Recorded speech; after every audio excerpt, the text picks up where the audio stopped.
What's up guys?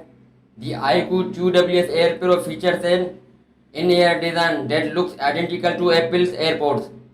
They come with in-ear detection. Users can control various functions by tapping on the stem of the earbuds.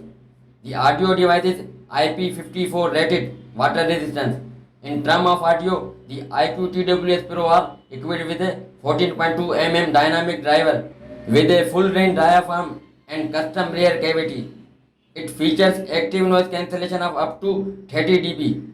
There is also dual microphone, AI call noise reduction. The iQOO TWS Air Pro is priced at $38 United. The TWS earphones come with the brand's monster sound effects and an 88 ms low latency mode. The iQOO TWS Air Pro supports Bluetooth 5.3 connectivity with a maximum range of 10 meters. They can quickly connect to a device when the case is opened.